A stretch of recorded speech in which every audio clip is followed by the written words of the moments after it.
आज जो चीज हम डिस्कस करेंगे वो है आपके पास कंडक्टर्स एंड इंसुलेटर्स।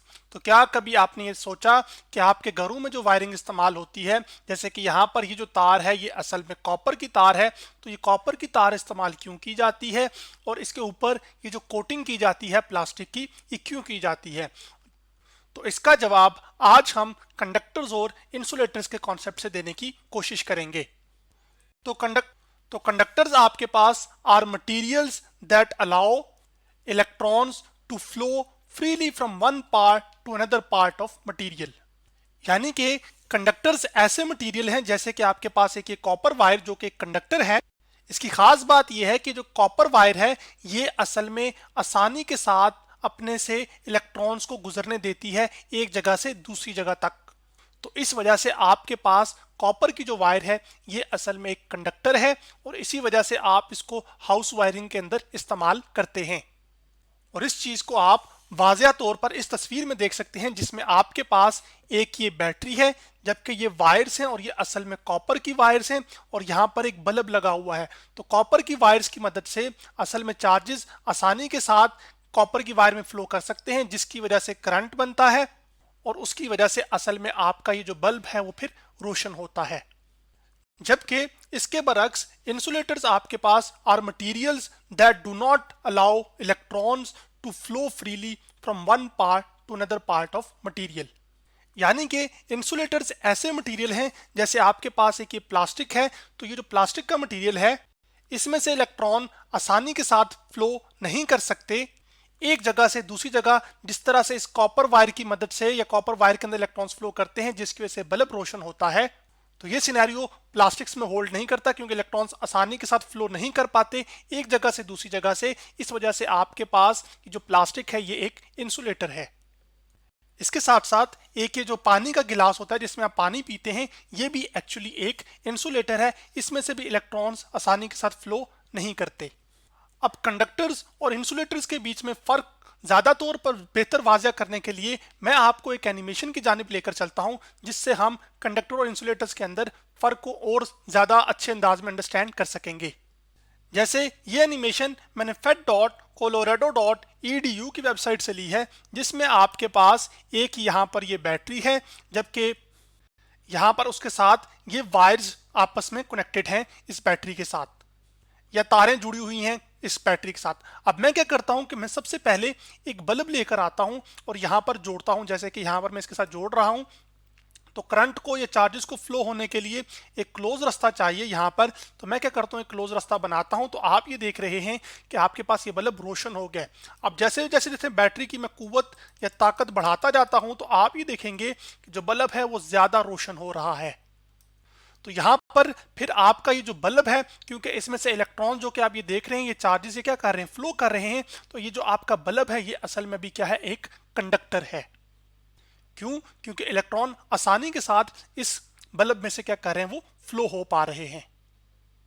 लेकिन इसके बरअक्स में अगर देखूं, मैं इस बल्ब को हटा के यहाँ पर वायरिंग को सीधी करता हूं पहले। अब बल्ब की बजाय मैं एक इरेजर, जैसे कि ये मटेरियल है जिसको मैं चेक करना चाहता हूं कि क्या आया ये एक इंसुलेटर है या कंडक्टर है। तो आपके पास इरेजर जो कि आप मिटाने के लिए इस्तेमाल करते हैं घरों के अंदर, जब पेंसिल से आपने कुछ लिखा होता है, तो मैं क्या करता हूं कि मैं यहाँ पर रबड़ को कनेक्ट करता हूं बैटरी के साथ वायर्स की मदद से। तो मैंने यहाँ पर ये जोड़ दिया। तो अब आप ये देखेंगे जैसे मैं कनेक्ट करूंगा, यहाँ पर ये कनेक्ट हो गए, जुड़ गए।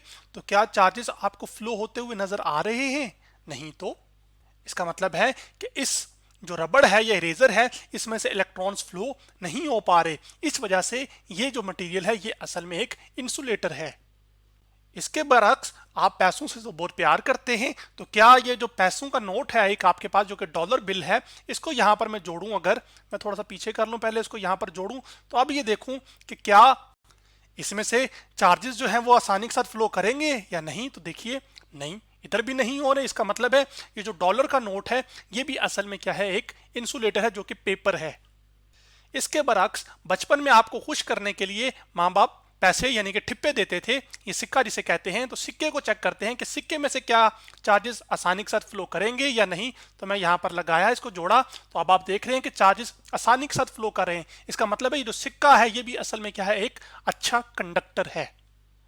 तो ये असल में आपके पास एक एक्सपेरिमेंटल या इलेक्ट्रिक इलेक्ट्रिकल मेथड हो गया जिससे आप ये फर्क कर सकते हैं या बता सकते हैं कि अगर एक मटेरियल में से आसानी के साथ इलेक्ट्रॉन फ्लो हो जाएं जैसे कि यहाँ पर हो रहे हैं तो वो कंडक्टर कहलाएगा, और अगर नहीं हो पाएंगे या नहीं हो रहे होंगे तो वो इंसुलेटर कहलाएगा। जैसे इंसुलेटर की मिसाल हमने एक इरेजर देखी और एक आपके पास जो है ना वो डॉलर बिल देखा। इसके साथ साथ एक इंसुलेटर की मिसाल और यहाँ पर ये पेंसिल भी मौजूद है। जबकि कंडक्टर की मिसाल हमने एक कॉइन देखा और उसके साथ साथ लाइट बल्ब भी देखी। तो ये असल में जो मेथड हमने जाना भी वो एक इलेक्ट्रिकल मेथड था जिसके अंदर इलेक्ट्रिसिटी की मदद से या इलेक्ट्रिसिटी के फ्लो की मदद से आपने ये जान लिया कि कौन सा मटेरियल कंडक्टर है और कौन सा इंसुलेटर है। लेकिन अंदरून खाने क्या आ रहा है उसको आप डिटेल के साथ डिस्कस करते हैं और उसको हम बताएंगे एक इलेक्ट्रॉन मॉडल से, जिससे हम एक कंडक्टर और इंसुलेटर के बीच में फर्क कर सकते हैं। तो मान लीजिए कि आपके पास एक ये मटेरियल के एटम्स हैं। अब वो मटेरियल या तो ये कॉपर की वायर हो सकती है या फिर प्लास्टिक। तो चाहे प्लास्टिक हो चाहे कॉपर की वायर हो, सारे किससे मिलकर बने हुए हैं? असल में एटम्स के साथ। तो यहां पर आपको ये जो पॉजिटिव पॉजिटिव नजर आ रहा है ये असल में इन एटम्स का न्यूक्लियस है। चले मैं लेबल भी कर देता हूं। जबकि यहां पर आपको ये जो छोटे छोटे नजर आ रहे हैं माइनस साइन, ये असल में इलेक्ट्रॉन्स हैं जो कि इन एटम्स या न्यूक्लियस के इर्द गिर्द क्या कर रहे होते हैं? रिवॉल्व कर रहे होते हैं सर्कुलर पाथ्स के अंदर। जैसे कि इस एनिमेशन से जो कि मैंने visconline.com की वेबसाइट से ली है, जिसमें आप ये देख सकते हैं कि ये न्यूक्लियस है और इलेक्ट्रॉन सर्कुलर पाथ के अंदर क्या कर रहे हैं? रिवॉल्व कर रहे हैं। और ये जो इलेक्ट्रॉन है जो कि आखिरी शेल के इलेक्ट्रॉन है, ये सबसे आखिरी शेल है ना इस एटम का, यही असल में रिस्पॉन्सिबल होगा कि कोई मटेरियल इंसुलेटर होगा या फिर कंडक्टर होगा। इस आखिरी शेल के अंदर जो मौजूद इलेक्ट्रॉन है उसका जो बिहेवियर है वो डिसाइड करेगा कि मटेरियल इंसुलेटर है या फिर कंडक्टर। अब उसको डिटेल के साथ देखते हैं। तो उस चीज को वाजिया करने के लिए मैं दोबारा आपको एक एनिमेशन पर लेकर चलता हूं जिसमें आपको मैं एटम्स के जो है ना इंसुलेटर के और कंडक्टर के एटम्स क्या कर रहे होते हैं, उनका क्या बिहेवियर होता है, उसको देख लेते हैं। ये एनिमेशन मैंने javalab.org की वेबसाइट से ली है, जिसमें आपने इस हिस्से को इग्नोर कर देना है, यानी कि आपकी आंखों पे पर्दा डला हुआ, इधर कुछ नहीं है, सिर्फ ध्यान आपका बिल्कुल दाएं जानिब हो, जैसे मेरा इधर माउस के साथ कर रहा हूं इधर। अब ये नीचे आप समझ लीजिए कि आपके पास प्लास्टिक है, ठीक है, और वो प्लास्टिक इंसुलेटर है, जबकि ऊपर आपके पास ये कॉपर की वायर है जो कि असल में कंडक्टर है और मेटल है। अब अगर आप इस तस्वीर में देखें इंसुलेटर के अंदर, तो आपके पास हर एक की एटम मौजूद है और मल्टीपल एटम्स हैं आपके पास। तो जो प्लास्टिक है वो लातादाद एटम से मिलकर बना होता है। तो आप ये देख रहे हैं कि जो आखिरी शेल के इलेक्ट्रॉन्स है ना इंसुलेटर के अंदर, वो इसी शेल के अंदर क्या कर रहे हैं? रिवॉल्व कर रहे हैं। यानी कि ये इलेक्ट्रॉन्स अपने एटम से जुदा नहीं हैं। ये इंसुलेटर की खास बात है। कौन से इलेक्ट्रॉन? आखिरी शेल के इलेक्ट्रॉन। जबकि इसके बरक्स अगर आप कंडक्टर जैसे कि मेटल होता है, जैसे कॉपर की वायर है मिसाल के तौर पर, उसमें अगर आप देखें तो ये आपके पास उनके न्यूक्लियसेस हैं, ठीक है, जबकि जो आखिरी शेल के इलेक्ट्रॉन्स हैं वो फ्रीली मूव कर रहे हैं, कभी इधर कभी इधर कभी इधर कभी इधर कभी इधर, यानी कि वो आगे की तरफ इस तरफ जा रहे हैं सारे के सारे, जैसे कि आप इस एनिमेशन के अंदर देख रहे हैं। तो ये जो इलेक्ट्रॉन्स हैं मेटल के या कंडक्टर के, जैसे कि कॉपर की वायर, इसके जो आखिरी शेल के इलेक्ट्रॉन्स होते हैं वो फ्री होते हैं और वो एक एटम से दूसरे एटम तक आसानी के साथ क्या कर सकते हैं? मूव कर सकते हैं। और इसी चीज को ज्यादा डिटेल और वाज़ेह तरीके से मैं आपको इस एनिमेशन में दिखा सकता हूं, जो कि आगे भी मैं करने लगा हूं। सॉरी 2 सेकंड लग गए, लेकिन कोई बात नहीं। अब देखिए ये एक एटम, ये एक एटम, ये सारे एटम्स हैं और इसमें एक इलेक्ट्रॉन जो है ना मुसलसल अगले इलेक्ट्रॉन एटम की तरफ जाएगा, फिर दूसरा, फिर तीसरा, फिर चौथे, जैसे कि यहाँ पे जैसे कि ये आ रहा है। तो इलेक्ट्रॉन्स असल में कंडक्टर्स के अंदर एक एटम से दूसरे एटम, फिर दूसरे से तीसरे, फिर चौथे से पांचवें, यूं एक सीक्वेंस के साथ चलते जाते हैं। तो ये असल में कंडक्टर्स की खास बात होती है कि इलेक्ट्रॉन आसानी के साथ क्या कर लेता है?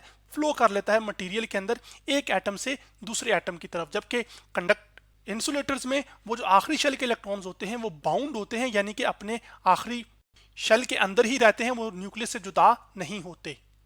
तो इस वजह से जब वो फ्रीली मूव ही नहीं कर पाएंगे तो असल में वो फिर करंट बनेगा ही नहीं। तो फिर इसका मतलब होगा कि इलेक्ट्रिसिटी फ्लो ही नहीं करेगी।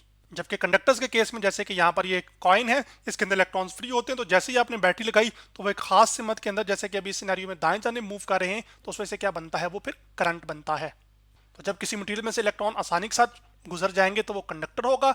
जब मुश्किल या रुकावट ज्यादा होगी, इलेक्ट्रॉन आसानी से फ्लो नहीं कर पाएंगे, तो मटेरियल इंसुलेटर होगा। तो ये है वो इलेक्ट्रॉन मॉडल जो अभी सारा मैंने आपको पीछे एक्सप्लेन किया। इससे आप फर्क कर सकते हैं एक कंडक्टर और इंसुलेटर के बीच। अब जो आखिरी बात है वो ये है कि आपके पास ये जो प्रोसेस है इलेक्ट्रॉन्स का फ्लो का एक मटेरियल के अंदर, इस प्रोसेस को असल में हम कंडक्शन कहते हैं, और जिस मटेरियल में से ये इलेक्ट्रॉन्स फ्लो होते हैं उस मटेरियल को असल में हम कंडक्टर कहते हैं। जैसे कि आपके पास एक ये कॉपर की वायर थी। तो अब जो मैंने शुरू में सवाल आपके सामने उठाया था कि आप कॉपर की तार के ऊपर ये जो कोटिंग होती है प्लास्टिक की, ये क्यों करते हैं, तो उसका जवाब अब आपको पता चल गया होगा कि असल में ये जो प्लास्टिक है ये असल में क्या होता है, इंसुलेटर। तो अगर आप नंगे पांव इस कॉपर वायर को, जो कि मैं लेबल भी कर देता हूं आपके लिए, जैसे कि ये और ये कॉपर वायर को अगर आप नंगे पांव जब इसमें से करंट फ्लो हो रहा हो तो इसको हाथ लगाएंगे तो क्या होगा, आपको करंट लगेगा और उससे जान जा सकती है।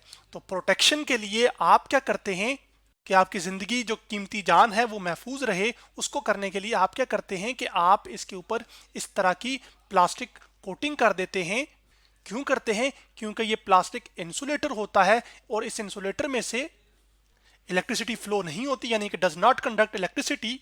तो इस वजह से जब भी आप इन तारों को आप हाथ लगाएंगे तो आपका जो जान जाने का खदशा है वो बिल्कुल ही खत्म हो जाएगा। तो इस वजह से प्रोटेक्शन पर्पस के लिए आप ये प्लास्टिक की कोटिंग इन वायर्स के ऊपर करते हैं जब इनमें से करंट फ्लो हो रहा हो। इसी तरह ये जो प्लग्स आपके घरों में इस्तेमाल होते हैं, जैसे एक ये प्लग है, तो ये भी असल में इसका जो ब्लैक पोर्शन आपको ये नजर आ रहा है ये भी असल में इंसुलेटर होता है। क्यों, क्योंकि इसमें से भी इलेक्ट्रिसिटी फ्लो नहीं करती, जबकि ये जो हिस्सा है जो कि आपको ये गोल्डन सा कलर नजर आ रहा है या कॉपर के रंग की तरह का नजर आ रहा है, ये असल में कंडक्टिंग पार्ट होता है इसका। जो आप स्विच में जब लगाते हैं तो इसकी वजह से इलेक्ट्रिसिटी इनकी वायरिंग के अंदर क्या हो रही होती है, फ्लो हो रही होती है। लेकिन आपने ये जो कोटिंग की होती है ना प्लास्टिक के ऊपर इतनी सी मोटी सी, ये असल में आपको करंट लगने से बचाने के लिए की जाती है। तो ये एक तरह से आपने दो फवायद देख लिए किसके, इंसुलेटर के। एक इस मिसाल में भी देख लिया और एक इस मिसाल में भी देख लिया। तो आज हमने कंडक्टर्स एंड इंसुलेटर्स के बारे में स्टडी किया।